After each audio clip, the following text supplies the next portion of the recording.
मेरे प्यारे देशवासियों, मन की बात में आप सभी का एक बार फिर बहुत-बहुत स्वागत है। आज इस चर्चा को शुरू करते हुए मन मस्तिष्क में कितने ही भाव उमड़ रहे हैं। हमारा और आपका मन की बात का ये साथ अपने 99 पायदान पर आ पहुंचा है। आमतौर पर हम सुनते हैं कि 99 का फेर बहुत कठिन होता है।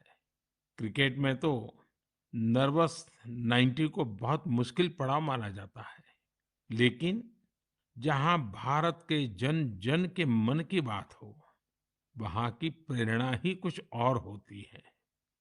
मुझे इस बात की भी खुशी है कि मन की बात के 100वें एपिसोड को लेकर देश के लोगों में बहुत उत्साह है। मुझे बहुत सारे संदेश मिल रहे हैं, फोन आ रहे हैं। आज जब हम आजादी का अमृतकाल मना रहे हैं, नए संकल्पों के साथ आगे बढ़ रहे हैं, तो 100वें मन की बात को लेकर आपके सुझावों और विचारों को जानने के लिए मैं भी बहुत उत्सुक हूँ। मुझे आपके ऐसे सुझावों का बेसब्री से इंतजार है। वैसे तो इंतजार हमेशा होता है, लेकिन इस बार ज्यादा है।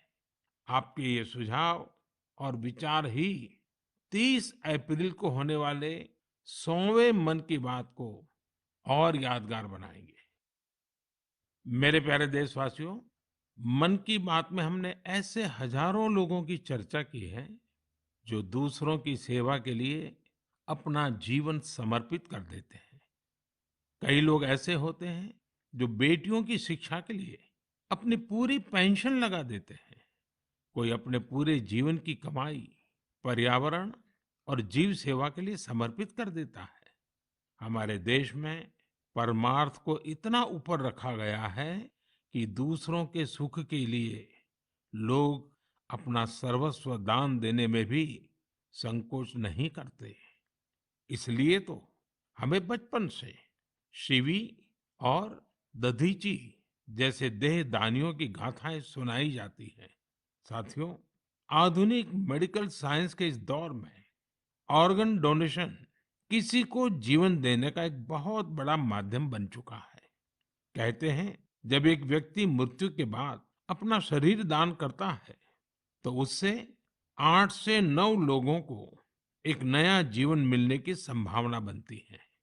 संतोष की बात है कि आज देश में ऑर्गन डोनेशन के प्रति जागरूकता भी बढ़ रही है।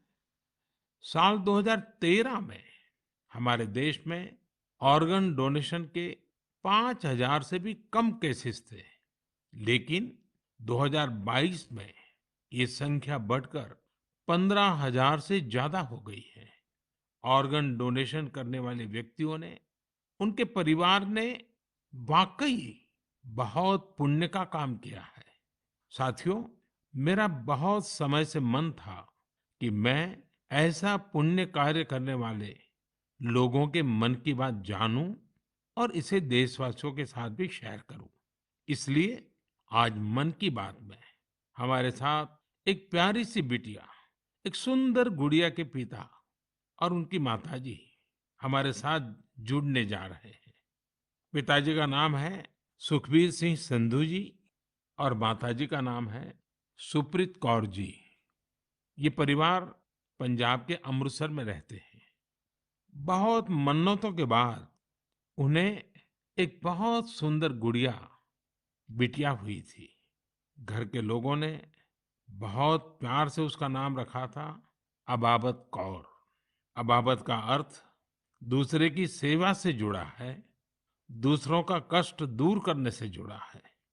अबाबत जब सिर्फ 39 दिन की थी, तभी वो ये दुनिया छोड़कर चली गई।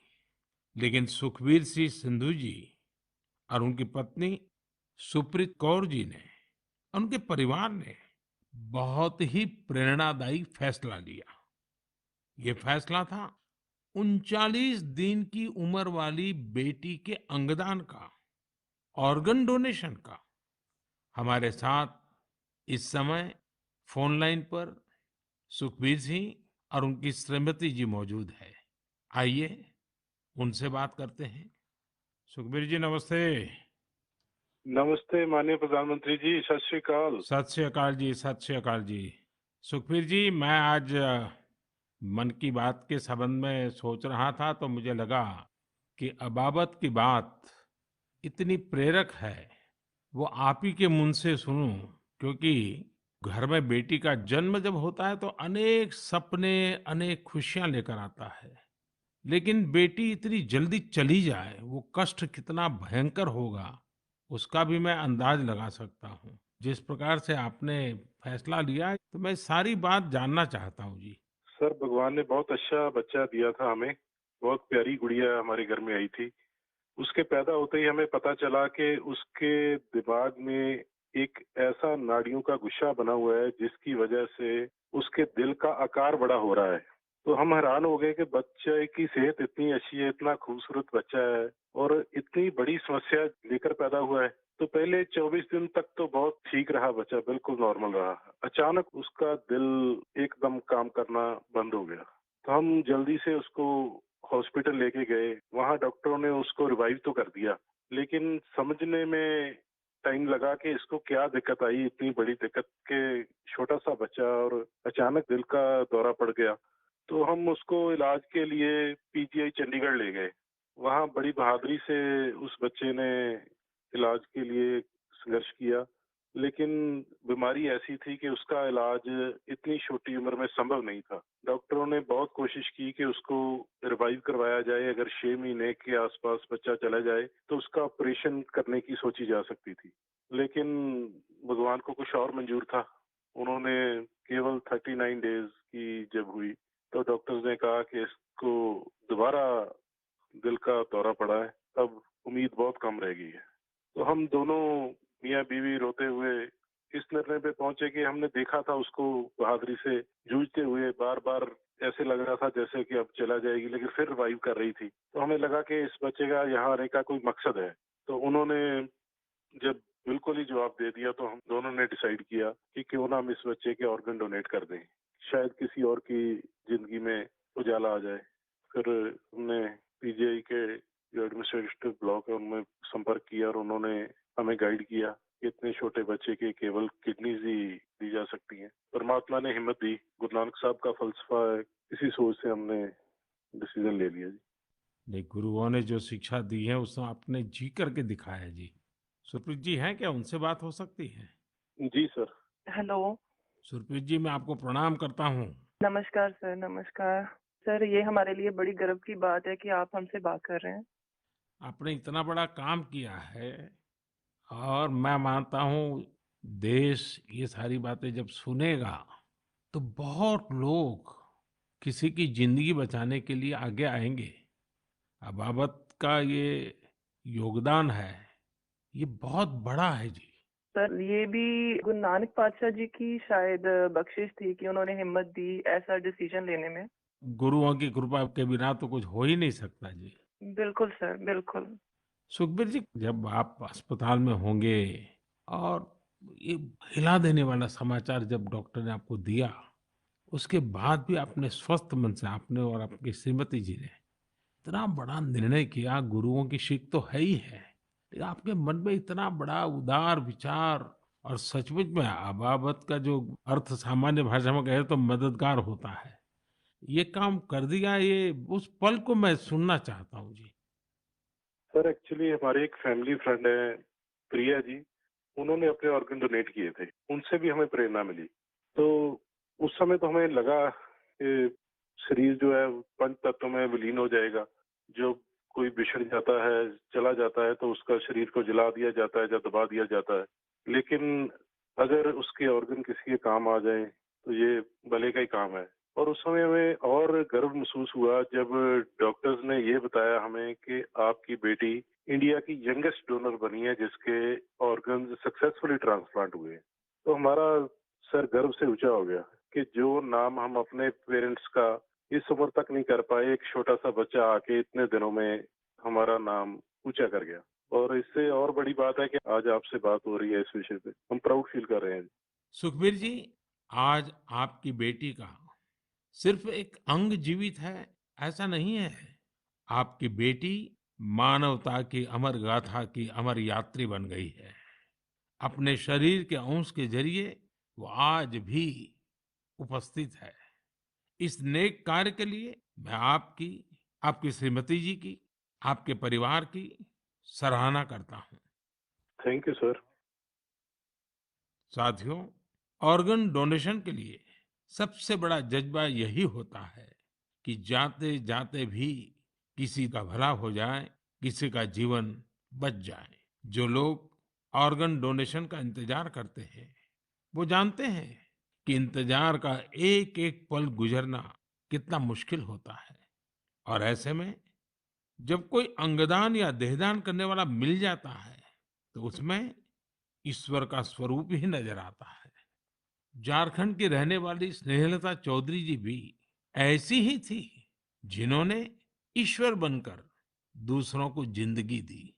63 वर्ष की स्नेहलता चौधरी जी अपना हार्ट, किडनी और लीवर दान करके गई। आज मन की बात में उनके बेटे भाई अभिजीत चौधरी जी हमारे साथ हैं। आइए उनसे सुनते हैं। अभिजीत जी नमस्कार। प्रणाम सर। अभिजीत जी, आप एक ऐसी माँ के बेटे हैं जिसने आपको जन्म देकर एक प्रकार से जीवन तो दिया ही, लेकिन और जो अपनी मृत्यु के बाद भी आपकी माता जी कई लोगों को जीवन दे करके गई। एक पुत्र के नाते अभिजीत आप जरूर गर्व अनुभव करते होंगे। हाँ जी सर। आप अपनी माताजी के बारे में जरा बताइए, किन परिस्थितियों में ऑर्गन डोनेशन का फैसला लिया गया? मेरी माताजी सरायकेला बोल के एक छोटा-सा गाँव है झारखंड में, वहाँ पे मेरे मम्मी-पापा दोनों रहते हैं। ये पिछले 25 साल से लगातार मॉर्निंग वॉक करती थी और अपने हैबिट के अनुसार सुबह 4 बजे अपने मॉर्निंग वॉक के लिए निकली थी। उस समय एक मोटरसाइकिल वाले ने इनको पीछे से धक्का मारा और वो उसी समय गिर गई, जिससे उनको सर पे बहुत ज़्यादा चोट लगा। तुरंत हम लोगों ने उनको सदर अस्पताल सरायकेला ले गए, जहाँ डॉक्टर साहब ने उनकी मरहम पट्टी की, पर खून बहुत निकल रहा था और उनको कोई सेंस नहीं था। तुरंत हम लोगों ने उनको टाटा मेन हॉस्पिटल लेके चले गए। वहाँ उनकी सर्जरी हुई। 48 घंटे के ऑब्जर्वेशन के बाद डॉक्टर साहब ने बोला कि वहाँ पे चांसेस बहुत कम है। फिर हमने उनको एयरलिफ्ट करके एम्स दिल्ली लेके आए हम लोग। यहाँ पे उनकी ट्रीटमेंट हुई तकरीबन 7-8 दिन। उसके बाद पोजीशन ठीक था। एक दिन उनका ब्लड प्रेशर काफी गिर गया। उसके बाद पता चला उनकी ब्रेन डेथ हो गई है। तब फिर डॉक्टर साहब हमें प्रोटोकॉल के हिसाब ब्रीफ कर रहे थे ऑर्गन डोनेशन के बारे में।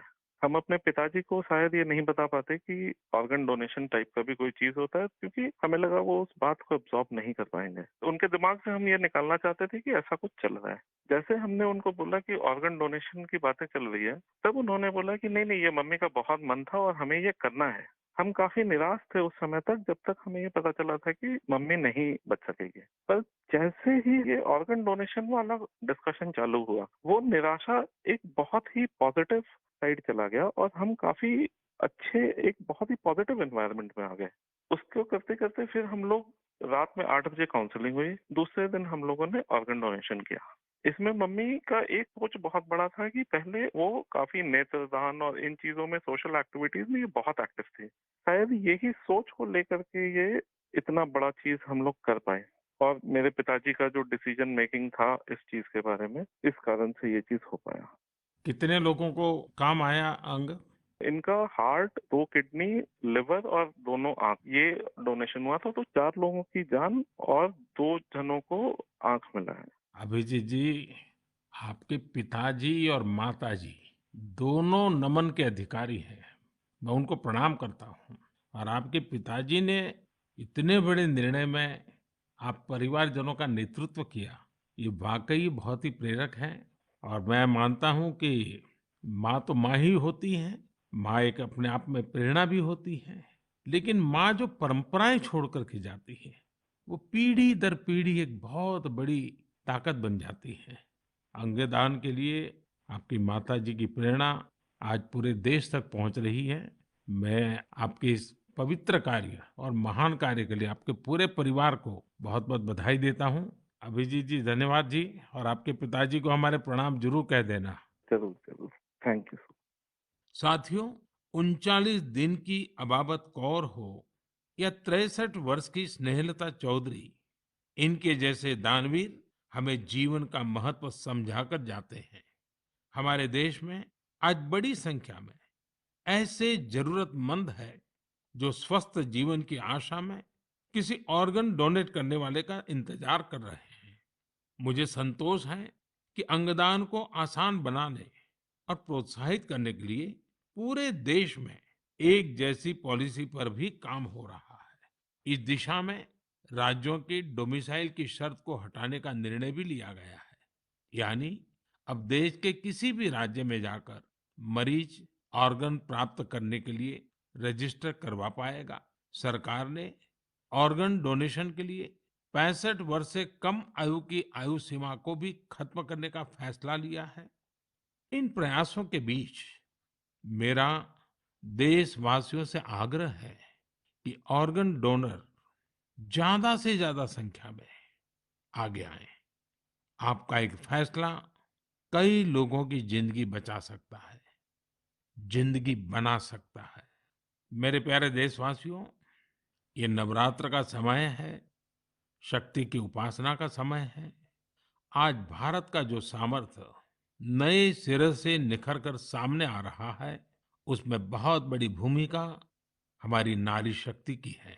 हाल फिलहाल ऐसे कितने ही उदाहरण हमारे सामने आए हैं। आपने सोशल मीडिया पर एशिया की पहली महिला लोको पायलट सुरेखा यादव जी को जरूर देखा होगा। सुरेखा जी एक और कीर्तिमान बनाते हुए वंदे भारत एक्सप्रेस की भी पहली महिला लोको पायलट बन गई है। इसी महीने प्रोड्यूसर गुनीत मोंगा और डायरेक्टर कार्तिकी गोंजाल लुइस, उनकी डॉक्यूमेंट्री एलिफेंट विस्परर्स ने ऑस्कर जीतकर देश का नाम रोशन किया है। देश के लिए एक और उपलब्धि भाभा एटॉमिक रिसर्च सेंटर की साइंटिस्ट बहन ज्योतिर्मयी मोहंती जी ने भी हासिल की है। ज्योतिर्मयी जी को केमिस्ट्री और केमिकल इंजीनियरिंग की फील्ड में आईयूपीएसी का विशेष अवार्ड मिला है। इस वर्ष की शुरुआत में ही भारत की अंडर 19 महिला क्रिकेट टीम ने T20 वर्ल्ड कप जीतकर नया इतिहास रचा। अगर आप राजनीति की ओर देखेंगे तो एक नई शुरुआत नागालैंड में हुई है। नागालैंड में 75 वर्षों में पहली बार 2 महिला विधायक जीतकर विधानसभा पहुंची है। इनमें से एक को नागालैंड सरकार में मंत्री भी बनाया गया है। यानी राज्य के लोगों को पहली बार एक महिला मंत्री भी मिली है। साथियों, कुछ दिनों पहले मेरी मुलाकात उन जाबाज बेटियों से भी हुई जो तुर्की में विनाशकारी भूकंप के बाद वहां के लोगों की मदद के लिए गई थी। ये सभी एनडीआरएफ के दस्ते में शामिल थी। उनके साहस और कुशलता की पूरी दुनिया में तारीफ हो रही है। भारत ने यूएन मिशन के तहत शांति सेना में वुमेन ओनली प्लेटून की भी तैनाती की है। आज देश की बेटियां हमारी तीनों सेनाओं में अपने शौर्य का झंडा बुलंद कर रही है। Group captain Shalija Dhami combat unit में कमांड अपॉइंटमेंट पाने वाली पहली महिला वायुसेना अधिकारी बनी है। उनके पास करीब 3000 घंटे का फ्लाइंग एक्सपीरियंस है। इसी तरह भारतीय सेना की जांबाज कैप्टन शिवा चौहान सियाचिन में तैनात होने वाली पहली महिला अधिकारी बनी है। सियाचिन में जहां पारा -60 डिग्री तक चला जाता है, वहां शिवा 3 महीनों के लिए तैनात रहेगी। साथियों, यह लिस्ट इतनी लंबी है कि यहाँ सबकी चर्चा करना भी मुश्किल है। ऐसी सभी महिलाएं, हमारी बेटियां, आज भारत और भारत के सपनों को ऊर्जा दे रही है। नारी शक्ति की ये ऊर्जा ही विकसित भारत की प्राणवायु है। मेरे प्यारे देशवासियों, इन दिनों पूरे विश्व में स्वच्छ ऊर्जा रिन्यूएबल एनर्जी की खूब बात हो रही है।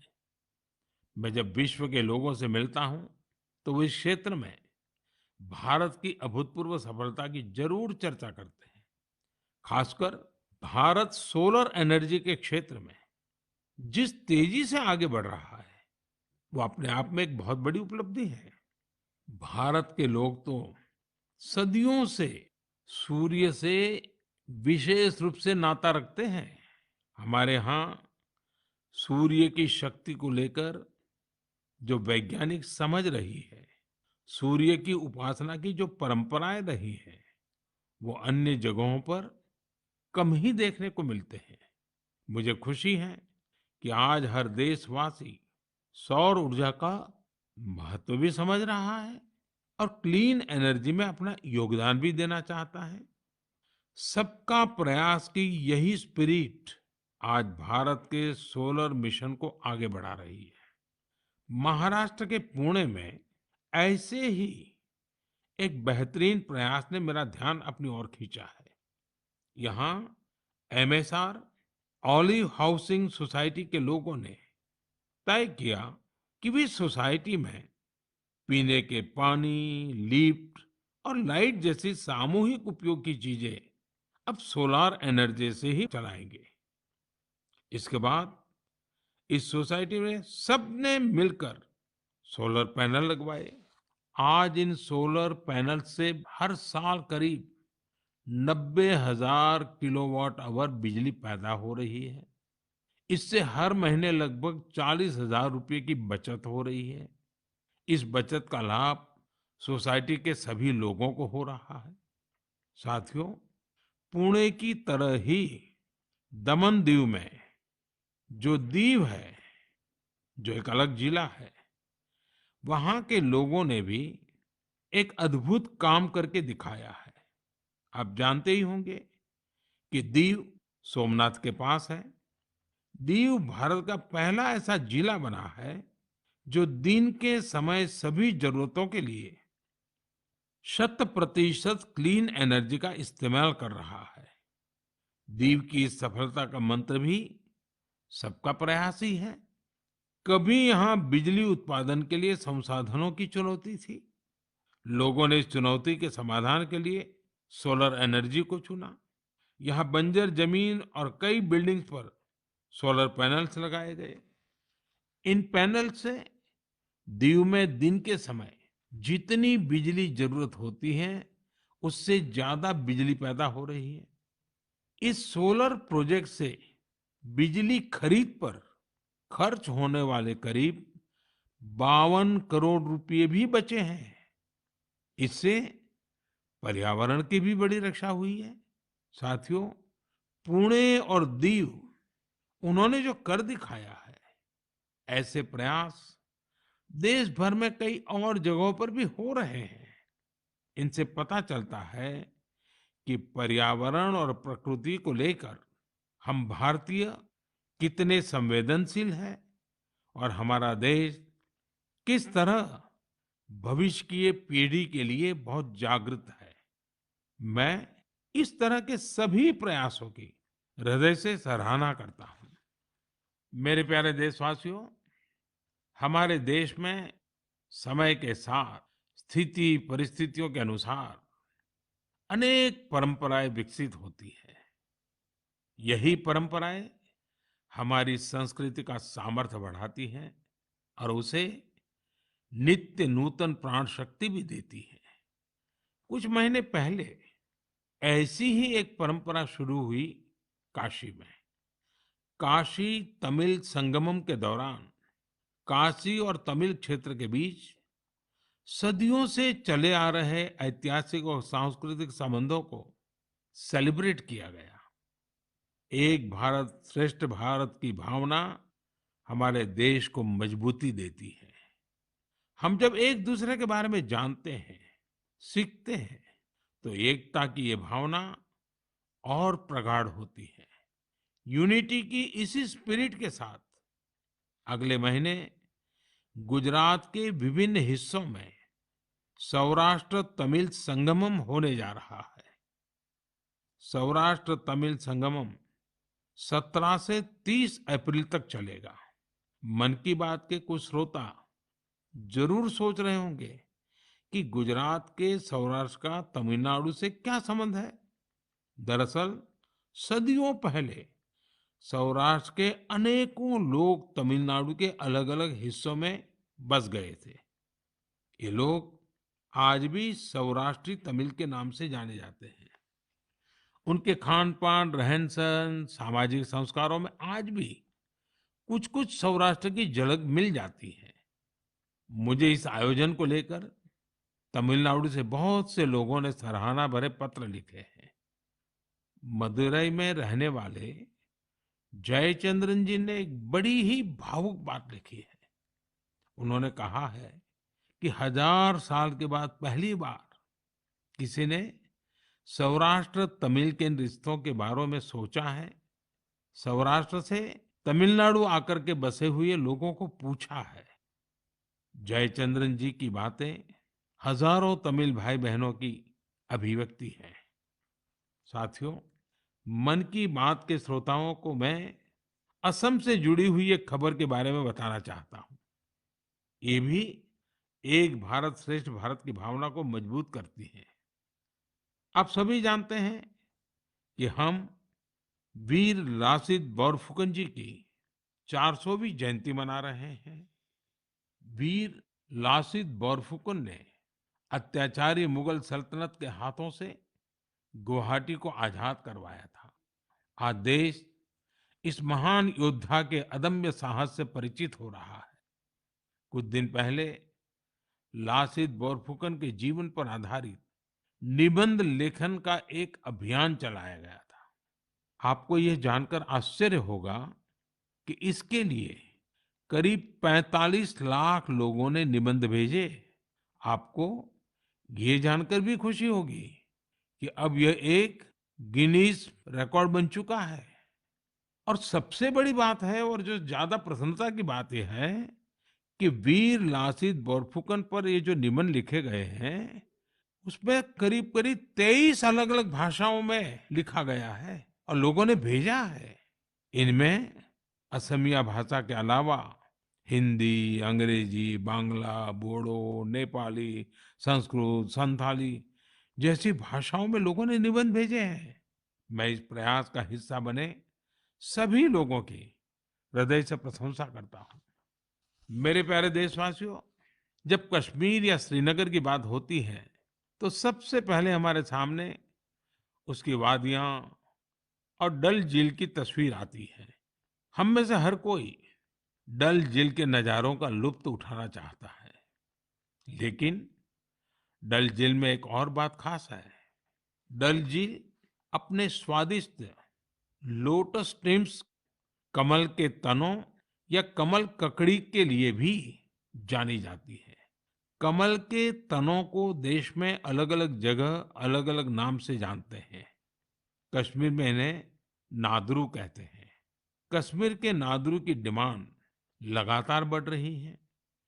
इस डिमांड को देखते हुए डल झील में नादरू की खेती करने वाले किसानों ने एक एफपीओ बनाया है। इस एफपीओ में करीब 250 किसान शामिल हुए हैं। आज ये किसान अपने नादरू को विदेशों तक भेजने लगे हैं। अभी कुछ समय पहले ही इन किसानों ने 2 खेप यूएई भेजी है। ये सफलता कश्मीर का नाम तो कर ही रही है, साथ ही इससे सैकड़ों किसानों की आमदनी भी बढ़ी है। साथियों, कश्मीर के लोगों का कृषि से ही जुड़ा हुआ ऐसा ही एक और प्रयास इन दिनों अपनी कामयाबी की खुशबू फैला रहा है। आप सोच रहे होंगे कि मैं कामयाबी की खुशबू क्यों बोल रहा हूँ? बात है ही खुशबू की, सुगंध की ही तो बात है। दरअसल जम्मू कश्मीर के डोडा जिले में एक कस्बा है भदरवा। यहाँ के किसान दशकों से मक्के की पारंपरिक खेती करते आ रहे थे। लेकिन कुछ किसानों ने कुछ अलग करने की सोची। उन्होंने फ्लोरिकल्चर यानी फूलों की खेती का रुख किया। आज यहाँ के करीब 2500 किसान, 2500 किसान लेवेंडर की खेती कर रहे हैं। इन्हें केंद्र सरकार के एरोमा मिशन से मदद भी मिली है। इस नई खेती ने किसानों की आमदनी में बड़ा इजाफा किया है और आज लेवेंडर के साथ-साथ इनकी सफलता की खुशबू भी दूर-दूर तक फैल रही है।